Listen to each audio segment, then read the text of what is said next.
I'm going to interview and we're going to talk with Terry Lynch of Power Nickel Company. Good day, Terry. Byron, great to be here. Tell the people out there who may not know what Power Nickel is, or what is Power Nickel? Surprisingly, we're in the nickel business. Amazing, amazing. And we're in it just south of James Bay, hence the power. So we're expanding the nickel deposit called Nisk, and it's going great. We've got what we think is going to be Canada's next commercial nickel mine. So you're in James Bay, you're in classic old pre-Cambrian Canada. This is all billion and 2 billion year old stuff. It's the original magma that made the Earth's crust with some of that nickel. Huh? Indeed so. Yep, indeed so. And so what kind of deposit is it? It's an ultramafic deposit, so other analogs in Canada would have been Lynn Lake, 22 million tons, Voisey's Bay, plus 50. So we had a historical resource of 3.1. We've done almost 15,000 meters of drilling that we're going to be updating, we think, in June, July, and probably get to 8 to 10 million tons, and that would be the start. Okay, now, as I understand it, there's two kinds of nickel. There's that laterite nickel from Indonesia, places like that, where it's all eroded by the weather, and then there's the good stuff, you might say. You have the good stuff. We have the good stuff, the sulfides, yeah. So it basically can be made in a class 1 nickel, which is what the battery companies need, and in our case, it's a much higher grade, so it's like 1% north, and that makes it much more environmentally friendly to mine and manufacture. So that's a lot less energy intensive as well. Another angle on nickel, as I understand it, is it's highly recyclable in future iterations. Is that a fair statement? Yeah, no, nickel is one of the most recyclable metals, and there's probably almost 20% of the market today is recycled nickel. And so traditionally, the nickel market, a lot of it went into stainless steel. You mentioned battery metals. Can you just tell people who may not be aware, what's going on with batteries and nickel? People hear lithium batteries, but nickel batteries? Yeah, so the core driver of the nickel market is still stainless, 70% of the market, compound annual growth rate of 6%. It's called urbanization. As people move from villages to cities and towns, they're buying pots and pans, fridges and stoves, stainless steel. Right now, electrification batteries, driven primarily by electrical vehicles, but other battery uses, is about 10% of the nickel market. But last year we had like 10 million electric cars sold. In 4 years, we're expected to be at 40 million. So it's expected to, by the 2030, to go to 50% of the market. So I don't know where we get all that nickel, but theoretically it's going to be in high demand.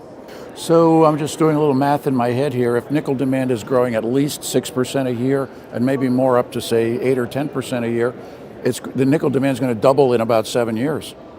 That's what they're saying, yeah. And I think they forecast from Wood Mackenzie and other researchers are something in the neighborhood of 60 new nickel mines will be needed. So I was just going to say, where are these 60 new nickel mines? I know where one is, but I don't know where the others. So you have one, but the other 59, it's up to them. Yeah, we'd like to think so. I mean, we certainly are well advanced in that. We think probably by as I said, end of June, early July, we'll get to a commercial quantity, and that's always a big thing for a junior miner, because you're a zero in mining until you become a one. So you're just you're just one of those guys with a hope and a prayer, and we know how long the odds are to finding a mine. But once you get to a commercial quantity, then boom, the market notices, and then all of a sudden you get valued properly. Okay, so Power Nickel, tell us about the company itself. How big are you, share structure, how do people buy your shares, things like that? Yeah. So about 120 million shares outstanding, around 30 cents Canadian or so. We basically our stocks on TSXV. It's also on the over-the-counter bulletin board, and in Germany on the Frankfurt Exchange. So fairly easy to buy. And we've had a good bounce back. I would say we've gone from about 10 cents to 30 cents in the last 2 or 3 months. That's called a triple. That's called a triple. And people say, well, I missed it. And I say, guys, do you know that we actually financed 2 years ago at 25 cents and 40? So we actually you missed a Ukrainian dip. You haven't missed the run. The run's coming. Well, traditionally, speaking of Ukraine, a lot of the world's nickel came from this place called Russia, and we seem to be having trade issues with Russia these days. Is that another angle to the whole nickel story? That is another angle. I would say it's more driven by the Inflation Reduction Act, which is basically the major focus on that is North American supply chains, and I guess in Canada, that will be very beneficial to nickel development here. Because you mentioned earlier about the lithium-ion batteries. Well, it's actually lithium-nickel iron batteries. Nickels is, Elon Musk was just doing his Tesla day the other day, and he said the most important metal is nickel. So I really think that's the future is coming to nickel. Nickel mines have not had their run yet, and just like lithium's taken off, nickel's going to take off.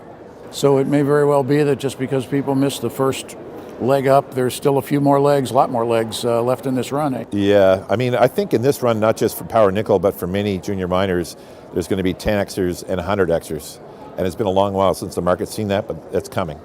People can't process that, the idea of 100 baggers. I mean, even like 20 and 30 baggers in the gold space or whatever, that people are impressed with that. But in the past, there have been 100x multiples, haven't there? Yeah, there has been 100x multiples. And the cool thing right now is you can actually look at a number of these, commodity-based companies and how much progress they've made in the ground. And relative to some certain peers, you can see, hey, there's a 10x there. And then if they make more progress, you can see more.